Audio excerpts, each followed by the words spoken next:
저와 함께 계속 수요일에 요셉에 대해서 요셉을 함께 나누고 있습니다. 이제 요셉 하면 저와 이제 몇 주간 계속 이렇게 묵상하였기 때문에 요셉이 어떤 인물인지는 조금 이제 그려지시지 않나요? 또 요셉을 통해서 야곱의 가정이 어떤 상황 가운데 있었고 또 야곱의 가정이 겉으로 보기에는 좀 이렇게 정상적인 문제가 없는 것처럼 보여질지 모르나 그 가운데 그 안에는 정말 엄청나게 큰 문제가 있었다라는 것, 그것을 우리는 이제 함께 보고 있습니다.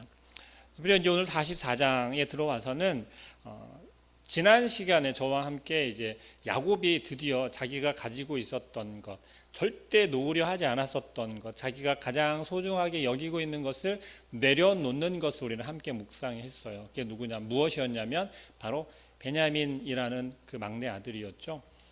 야곱이 사랑하는 그 아내로부터 얻은 아들 요셉과 베냐민 둘 중에 요셉은 잃어버렸고 짐승들에게 먹혔다고 그렇게 형제들이 이야기했잖아요. 그리고 마지막 하나 남은 이제 베냐민 하나 남았는데 그 베냐민을 이제 내어주어야 하는, 그런데 그것이 세상 가운데 내어주는 것이 아니라 하나님께 내어주는 그러한 모습이다라고 지난 시간에 우리 함께 묵상을 했습니다.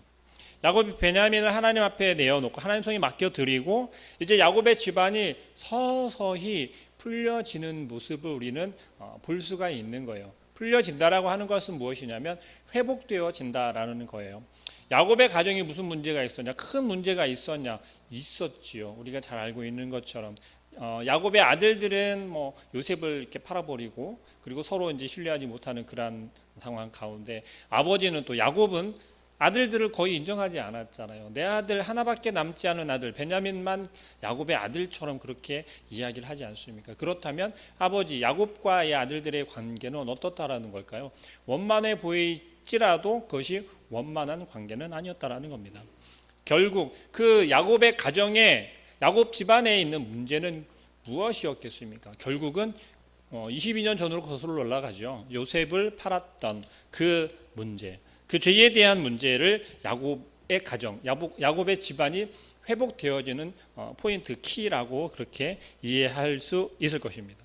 그것이 이제 오늘과 이제 다음 시간 또 하게 되면 다음 시간에 이제 완전히 이제 요셉을 통하여서 야곱의 집안이 이제 회복되어지는 모습을 우리가 함께 나눌 수 있을 터인데요. 오늘은 그 중에 이제 요셉이 아직까지 형제들에게 내가 당신들이 팔았던 22년 전에 팔았던 그 아들, 그 동생 요셉입니다라고 밝히지 않고 있어요. 아직까지도 정체를 밝히지 않고 있어요. 두 번째 지금 양식을 구하러 애굽으로 지금 오게 되었잖아요. 어떻게 해요? 야곱이 베냐민을 맡김으로 인해서, 내어줌으로 인해서. 자, 애굽에 돌아왔습니다. 얼마나 단단히 준비해서 왔습니까? 요셉의 형들은 단단히 준비했어요. 지난 방문 때 돈도 훔쳤다라고 하고 막 그런 오해를 받고 그 혐의를 받고 그리고 돌아왔잖아요. 그래서 거기에 상응하는 돈도 더 갑절의 돈을 챙겼고 또 선물까지.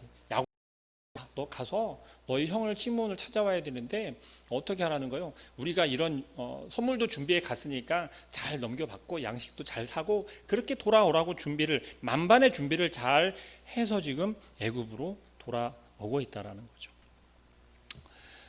형들의 마음 가운데는 어떤 마음이 있었겠습니까? 장자는 르우벤이에요. 그러나 넷째 아들인 유다가 주도해서 그 여행을 시작하게 됩니다. 여러분 가정 가운데도 그러한 자녀들이 분명히 있을 것이에요. 장남이 있음에도 불구하고 차남이나 아니면 셋째나 혹은 딸들이 장남의 역할을 하는 그러한 가정이 분명히 있습니다. 어떻게 그렇게 할 수 있을까요? 성경에서 특별히 구약 성경에서는 남자들, 장자에 대한 이야기를 굉장히 크게 하고 있습니다. 소중하게, 귀하게, 또 중요하게 하고 있어요. 장자가 가지고 있는 특권이라고 하는 것은 굉장히 큽니다. 그리고 그 특권을 누구나 소유하고 싶고 가지고 싶어 합니다. 그런데 야곱의 집안에서의 이 르우벤, 이 장자의 모습은 사실 좀 비겁한 모습이에요. 왜냐하면 내가 시므온을 맡긴 그것에 대해서 베냐민을 데리고 갔다 오겠다라고 책임 있는 말을 할 수 있어야 될 텐데 내가 책임지는 것이 아니라 내 자녀들을 통해서 그 책임을 회피했었거든요. 비겁한 모습을 볼 수 있다라는 거죠. 그러나 유다는 어땠습니까? 내가 책임지겠다라는 거죠. 우리가 신앙생활하면서 이러한 모습을 반드시 되찾아야 하는 거예요. 주님께서 우리에게 오셔서 대신해서 우리의 죄값으로 주님의 그 생명을 주신 것, 내어 주신 것은 예수님께서 당신을 희생하신 거예요. 본을 보여주신 거예요. 사랑을 나누려면, 사랑을 베풀려면, 내가 너를 위해서 희생을 하려면 다른 사람의 것이 아니라, 다른 것이 아니라 내 것으로 희생해야 된다고, 내가 희생해야 한다는 것을 보여주셨거든요. 그런데 그 이전에 야곱의 모습, 야곱의 집안이 회복하는 그 과정 가운데 유다를 통해서 그 모습을 보여주고 있어요. 유다가 베냐민을 내가 책임지겠습니다. 내 생명을 다해서 책임지겠습니다. 베냐민에게 혹시라도 무슨 일이 있으면 내 생명으로 그것을 갚겠다라고 야곱에게 선언을 하고 함께 여행길을 떠나지 않습니까? 그럴 때 야곱의 마음이 움직여졌다라는 거예요. 자, 그리고 이제 요셉을 찾아왔어요. 요셉을 찾아오는 이 형제들은 어땠을까요? 마음이 굉장히 쫄였겠죠. 왜냐하면 지난 여행 때 자기들이 행한 잘못이 있잖아요. 자기들이 정말 한 것이 아니더라도 모함일지라도 어쨌든 자기들이 지금 시므온을 이렇게 담보로 잡혀져 있는 상황이기 때문에, 그리고 얼마나 지났다고 했습니까? 거의 한 4개월여가 지났단 말이에요. 벌써 4개월 정도면 2번이나 왔다 갈 그런 정도의 시간이었는데 거의 그냥 뭐 버리다시피 그렇게 방치되어졌던 거 아니에요? 그런데 이제 형제들이 다시 이제 베냐민과 함께 돌아왔단 말이에요. 벌써 먼 발치에서 이 요셉의 청지기가 보고 알았어요. 요셉도 그럼 알았다라는 것이겠죠. 어떻습니까? 궁으로 부르는 것이 아니라 이 요셉의 집, 총리의 집으로 부릅니다. 다이렉트로 총리의 집으로 간다라는 거죠. 1절 말씀이 그렇게 이야기하죠. 요셉이 그의 집 청지기에게 명하이르되, 요셉의 집에 이제 형제들이 다 왔어요. 다 와서 지난 시간까지의 줄거리가 그런 거죠. 만나서 시므온도 내어오고 너희들이 잘잘못을 따지지 않겠다라고 식사도 베푸고 잔치를 베풀어 만찬을 해서 이들의 마음이 어떻게 됐어요? 다 풀어졌어요. 이제 우리가 오해했구나, 이제 우리 살았구나, 우리 시므온과 함께 베냐민을 데리고 왔더니 그렇게 되어진 것으로 판단하고 즐거운 만찬을 했어요. 그리고 그 다음날 이제 양식을 가지고 돌아가려고 해요. 그런데 돌아가려 할 때 또 문제가 생겼죠. 돈을 안 받겠다라는 거죠. 그저 너희가 다 가져가라는 거죠. 그 과정 가운데서 이야기된 것 중에 중요한 포인트 하나가 있어요. 그것이 무엇이냐면 이 청지기를 통해서 이야기를 한 것이, 너희들이 그때 가지고 왔을 때 그 돈을 도로 가지고 간 것, 그것은 하나님께서 다시 갚아주었다라고 그렇게 이야기를 해요. 이거 하나를 기억해 주시길 바랍니다. 하나님께서 갚아준 것이다라고 그렇게 이야기를 해요. 자, 은혜이지요. 야곱의 형제들은, 요셉의 형제들은 그 양식, 식량과 자기들이 가지고 왔었던 그 돈과 다시 그대로 가지고 가는 거예요. 돈 하나 지불하지 않고 갑절의 것을 그냥 그대로 가지고 가는 거예요. 양식도 구했어요. 시므온도 함께 구했어요. 자, 돌아가는 발걸음이 얼마나 가볍겠습니까? 신나지 않겠습니까? 우리가 정말 너무 어렵고 근심 걱정을 가지고 왔는데 이게 웬 거예요? 만찬도 베풀어주고 시므온도 돌려주고 식량뿐만 아니라 식량을 사려고 가지고 왔었던 그 돈도 도로 우리에게 주는 거예요. 근데 이들 아직까지도 깨닫지 못한 게 있었어요. 제가 방금 뭐라고 했죠? 하나님께서 대신 주신 거다라는 거죠. 하나님의 은혜로 주신 거다라고 하는 것을 이들은 지금 아직까지도 망각하고 있어요. 그러면서 단지 자기들이 지금 양식도 구했고 시므온도 구했고 베냐민도 어떻게 했어요? 빼앗기지 않았죠. 별 탈이 없었잖아요. 돌아가는 발걸음, 이제 고향으로 돌아가는 그 발걸음이 너무나도 신났어요. 너무나도 즐거워요. 버릴 게 없어요. 너무 행복할 수밖에 없어요. 집에 돌아가서 아버지에게 우리가 이제 다 양식도 구해왔고 시므온도 데리고 왔고 베냐민도 무탈하게 돌아왔다고. 이들이 지금 기뻐하고 즐거워하는 것은 어떻습니까?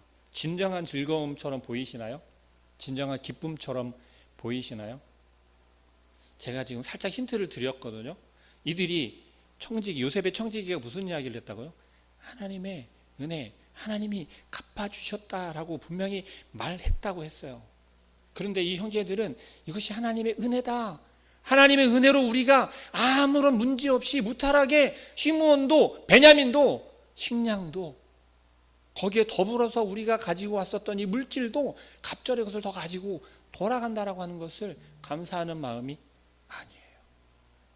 자기들이 좋은 여행을 했다라고 하는 그 기쁨에 취해서 돌아가고 있다라는 거죠. 자, 우리는 이야기를 알기 때문에 이제 그들에게 어떤 일이 닥칠지를 짐작하죠. 요셉이 청지기에게 뭐라고 합니까?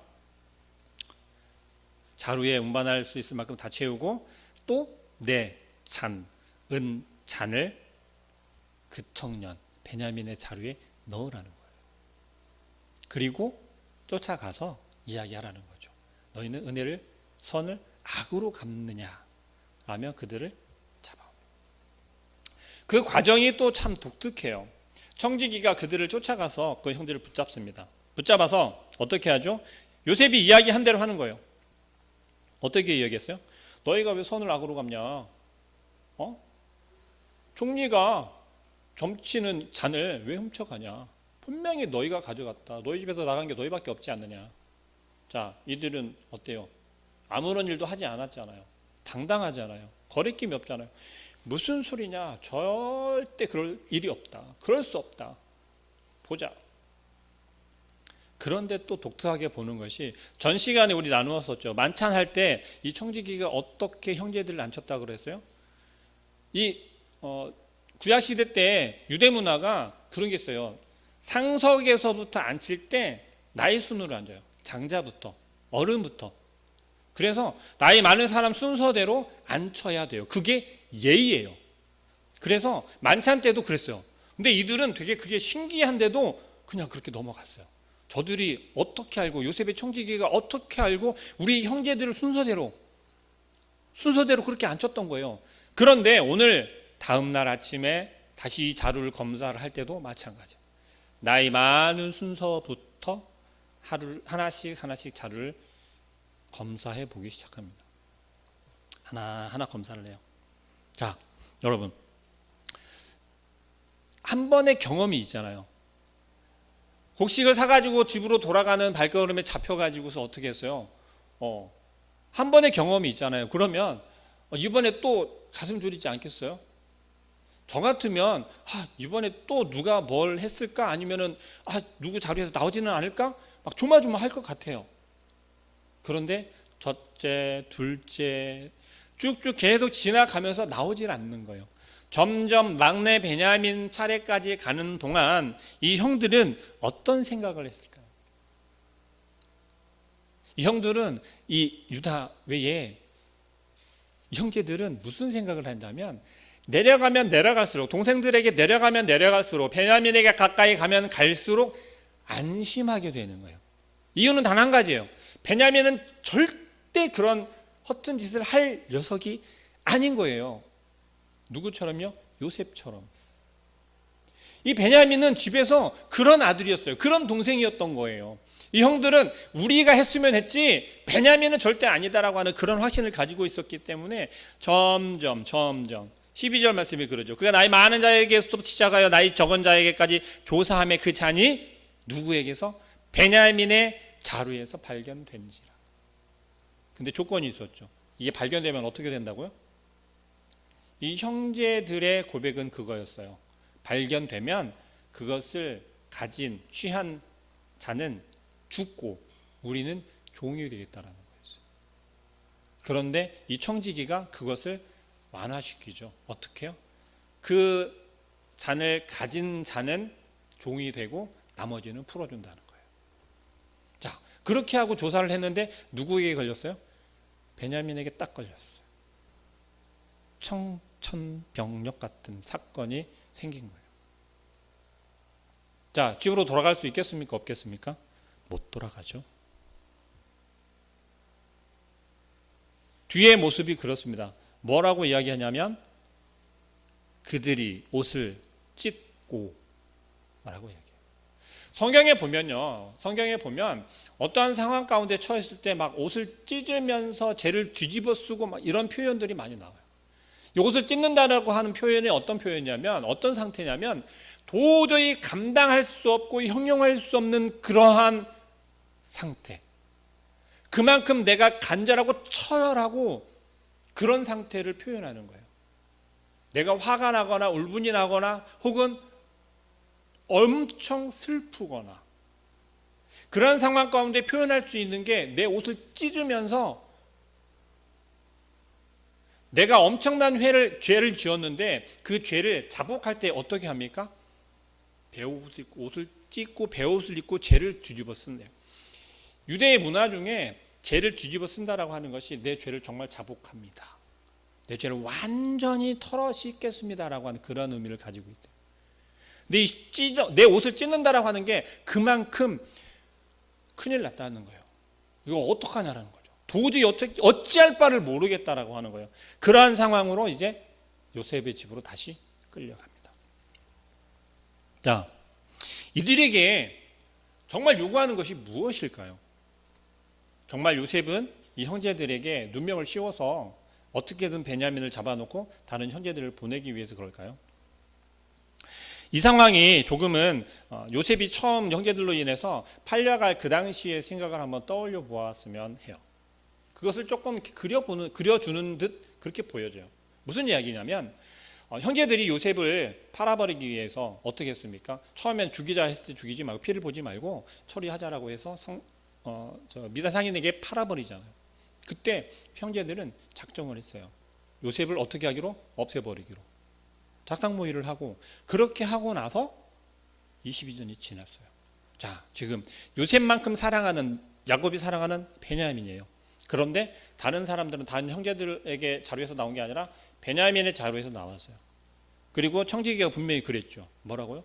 그 잔이 나온 그 잔을 가지고 있는 그 사람만 종이 되고 나머지는 다 놓아주겠다라는 거죠. 번뜩 생각할 때 예전에 요셉의 형제들 같았으면 어떤 상태로 나와야 좀 어울릴 것 같아요? 아쉽다. 어쩔 수 없다. 우리가 살고 우리가 음식을 가지고 가야, 식량을 가지고 가야 아버지 야곱이 먹고 살 수 있으니까, 우리가 살 수 있으니까 미안하다 베냐민, 네가 고생을 좀 해라. 우리는 아버지한테 가서 잘 말해 볼게. 그리고 기회가 되면 다시 너를 구하러 올게 라고 가는 게 우리가 지난 시간까지 보았던 요셉의 형제들, 이 형제들의 모습인 거예요. 근데 이 형제들의 모습이 아니라, 형제들뿐만 아니라 우리의 모습인 거예요. 우리의 모습이에요. 한동안 텔레비 그 예능 프로에서 그런 게 있었죠. 나만 아니면 돼 하면서 막 복불복 뭐 하고 막 게임하고 막 그런 여행도 하고 막 했었잖아요. 물론 웃자고 하고 또 예능 뭐 프로이고 하고 하니까는 이게 그렇게 했다라고 하지만 그런 모습, 그런 뉘앙스, 그런 상황들이 사실은 한국 사회에 끼친 영향이 적다고 볼 수가 없어요. 이 요셉의 형제들의 모습을 보면 그렇다니까요. 저 녀석 때문에 저 꼴보기 싫은 저놈 때문에 우리가 아빠한테, 아버지 야곱한테 얼마나 우리가 책망받고 우리만 그렇게 고생하냐. 쟤만 없으면 되는데. 당장 그래요. 베냐민만 없었으면, 베냐민만 빨리 보내주었으면 우리가 이렇게 신형 때문에 고민하지도 않고 벌써 왔다 갔다 이렇게 쉽게 왔다 갔다 할 수도 있었을 텐데 라고 하는 거예요. 자, 그러면 지금 이 상황에서 우리가 잘못되었는데 우리 전부 다가 책임을 져야 되는 게 아니라 베냐민만 그렇게 되면 되는 거예요. 그러면 당장 어떻게 하겠습니까? 그래, 야, 너 미안한데 네가 좀 고생 좀 해라. 이번에 네가 고생 좀 해. 그러나 우리가 여기서 다시 보아야 할 것은 무엇이냐면, 이들이 식량을 구하기 위해서 애굽으로 다시 올 때 유다의 모습이에요. 그리고 이 유다의 모습을 통해서 야곱의 마음이 변했고, 그리고 이들이 지금 이 상황에 처했어요. 그리고 13절 말씀에 뭐라 그랬죠? 그들이 옷을 찢고 각기 짐을 나귀에 싣고 성으로 돌아가니라. 성으로 돌아갔대요. 베냐민만 보낸 것이 아니라 성으로 돌아갔대요. 그리고 이제 우리가 함께 읽지는 않았지만 사실은 제가 오늘 44장 마지막 절까지 함께 읽었으면 했는데 좀 길어서 제가 13절까지만 읽고 말았습니다. 그런데 14절 이하의 말씀은 이제 이런 거예요. 요셉의 집에 돌아갔잖아요. 돌아가서 유다가 요셉에게 이야기를 해요. 무슨 이야기를 하냐면 총리한테 지금 우리나라로 따지자면 그러게요. 우리나라는 지금 뭐 그닥 말 한마디 잘못했다고 지금 요즘 시대에는 뭐 어떻게 하는 때가 아니라서 예전에 벌써 한 뭐 20, 30년 전에만 해도 말 한마디 잘못하면 잡혀가고 막 이렇게 그런 때였잖아요. 근데 지금 이때는 언제요? 구약 시대란 말이죠. 유대 총리, 애굽의 총리예요. 총리 앞에 유다가 말을 해요. 먼저 요셉이 얘기했죠. 니네 잘못 건드렸어. 내가 점 잘 치는 거 몰라? 라는 거죠. 트집을 잡는 거인 줄 우리는 뻔히 다 알잖아요. 그죠? 그런데 유다의 모습을 우리는 생각해 보자는 거죠. 유다가 말을 하기 시작했고 유다가 계속해서 이 형제들을 이끌고 있어요. 유다는 몇째요? 넷째 아들이에요. 장자가 아니라 유다가 장자 역할을 지금 하고 있어요. 그런데 베냐민 자루에서 그 은잔이 나온 상태에서도 그것을 대변해서 이야기를 하는 게 누가 이야기를 하고 있냐면 유다가 이야기를 하는 거예요. 자, 유다가 야곱에게 무엇을 담보로 베냐민을 데리고 왔죠? 자기 생명을 담보로 베냐민을 데리고 왔어요. 자, 유다의 모습을 보면 아버지 야곱과 한 약속을 지키는 것 같나요? 아니면 안 지키는 것 같나요? 충분히 유다는 지금 아버지에게 담보로 내 생명을 담보로 베냐민을 반드시 데리고 오겠다라고 한 그 약속을 충분히 지키고 있는 거예요. 이건 사실 대수롭지 않은 그러한 장면처럼 보이지만 엄청난 변화라는 거예요. 이것은. 왜요? 우리가 아는 유다는 이런 사람이 아니거든요. 우리가 아는 유다. 창세기 38장으로 거슬러 올라가요. 38장으로 거슬러 올라가면 유다의 어떤 모습을 볼 수 있습니까? 완전히 타락한 유다의 모습을 볼 수 있어요. 어느 정도로 타락했냐면 창녀에게 들어가고 자기 며느리와 잠자리를 해서 아이를 낳아요. 그게 유다예요. 그런데 그랬던 유다가 가나안 문화에 완전 이방 문화에 쩌들어 있었던 그 유다가 변했다고요. 변하기 시작했다고요. 어떻게 해요? 하나님의 일하심의 도구로 변하기 시작한 거예요. 그리고 오늘 요셉에게 이야기를 하는 거예요. 총리님 들어보십시오. 그 이야기는 무엇이냐면 우리가 어찌하여서 이렇게 오게 되었고 어찌하여서 이렇게까지 되어졌고 근데 그 이유가 뭐냐면 우리가 반드시 돌아가야만 하는 이유 그리고 그 우리 중에서도 베냐민이 돌아가야만 하는 이유 그 이유가 다른 게 아니에요. 베냐민이 돌아가지 않으면 야곱이 내 아버지가 죽습니다. 내가 죽는 게 아니라 유다가 죽는 게 아니라 유다의 생명이 끊어지는 게 그건 문제가 아니고 야곱이 죽는다라는 거예요. 자기 아버지가 죽는다라는 거예요. 왜 그렇죠? 야곱이 가장 사랑하는 거 누구요? 지금 현재 누구요? 베냐민. 베냐민이 없으면 야곱은 그대로 끝나는 거라는 거예요. 유다는 그것을 자기 생명을 담보로 지금 왔잖아요. 자, 유다의 모습은 지금 어떤 모습이냐면 어떻게 해서든지 나를 희생해서라도 베냐민을 돌려보내야 하는 거예요. 내가 담보가 되겠습니다. 내가 노예가 될 테니까 보내주라는 거예요. 그 사정을 요셉에게 이야기합니다. 여러분은 어떻습니까? 여러분 마음 가운데 문제가 생겼어요. 또 여러분의 상황 가운데 여러분들의 삶 가운데서 큰 문제가 생겼어요. 그런데 그 문제가 그 옛날 어느 때에 내가 한 잘못 때문에 나의 죄 때문에 지금 그 문제가 나에게 너 그때 이거 잘못했잖아 라고 묻고 있는 거라면 어떻게 하시겠습니까? 그리고 그걸 직접적으로 묻는 것이 아니더라도 깨닫게 하고 있다면 어떠시겠습니까?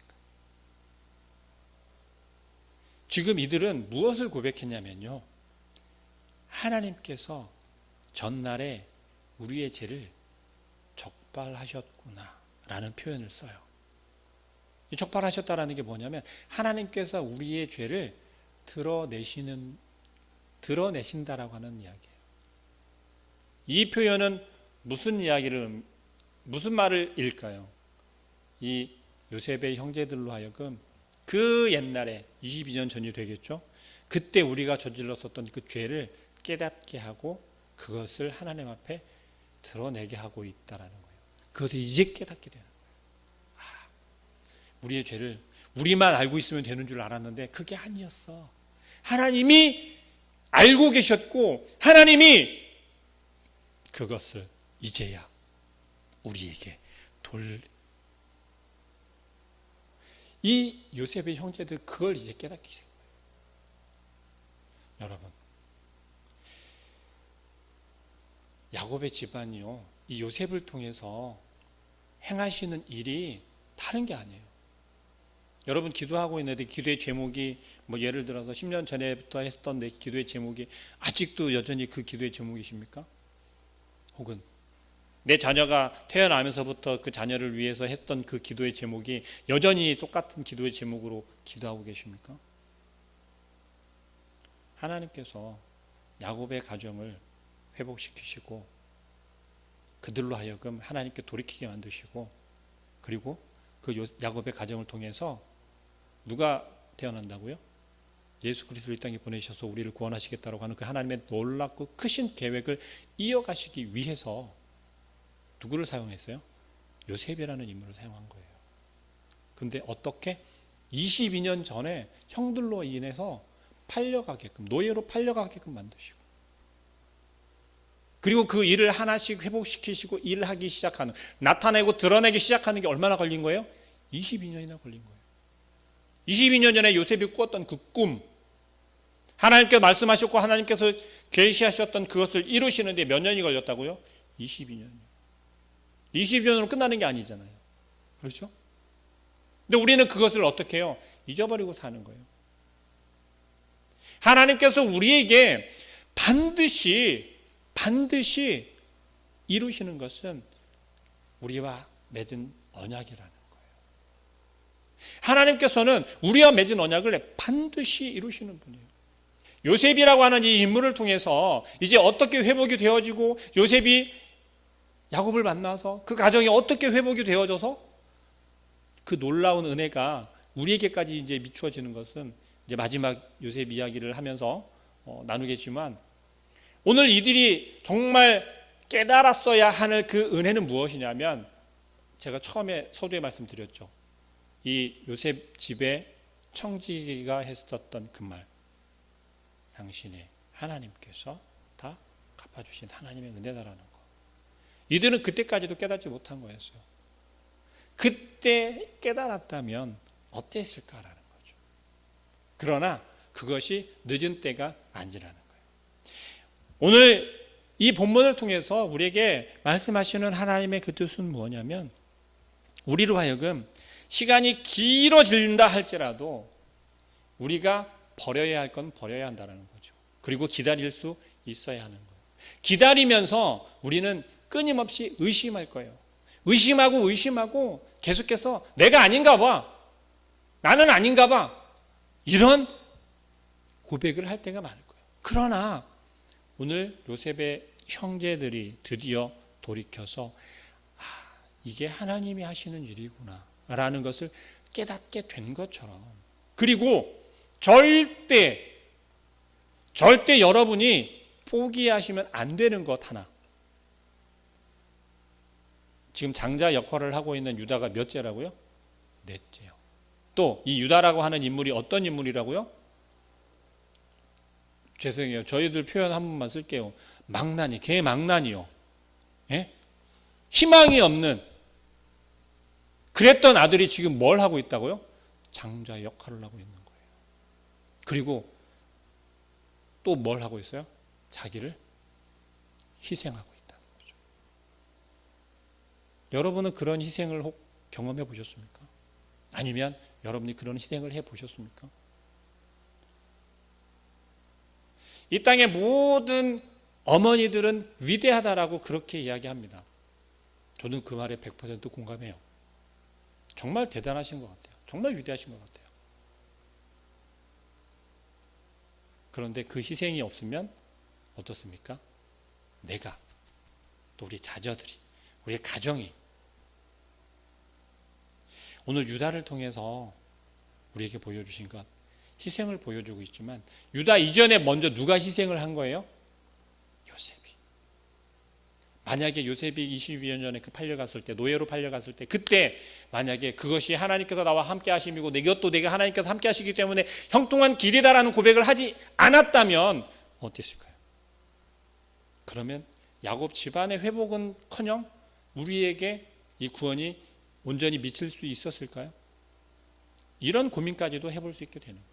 그러나 친밀하신 하나님께서는 그 하나하나도 놓치지 않으시고 계획하시고 하나님의 섭리 가운데로 이끌어 가셨다라는 거죠.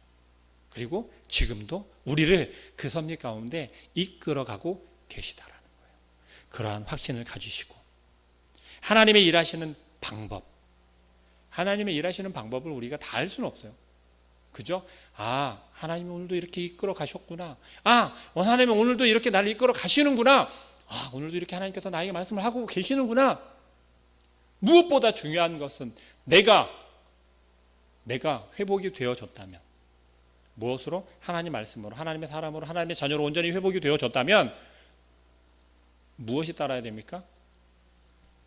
나도 희생이 따라온다는 것. 그것을 기억해 주시기 바랍니다. 왜요?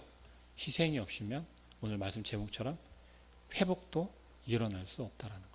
누군가의 희생이 있었기에 내가 회복할 수 있는 것이고, 그렇다면 그것은 내가 받은 은혜이잖아요.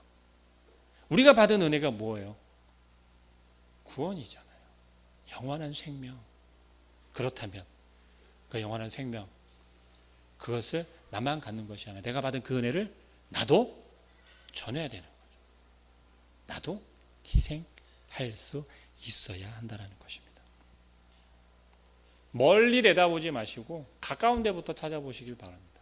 내 가정, 내가 속해져 있는 공동체, 또 우리가 섬기고 있는 이 교회, 보리교회 안에서 내가 희생하고, 그리고 무언가 무너져 가는 것처럼 보이면 서로가 협력해서 다시 회복시키고 세워갈 수 있는 그런 우리 모든 성도님들, 또 가정과 또한 여러분들의 삶의 터전이 되시길 주님의 이름으로 축복합니다.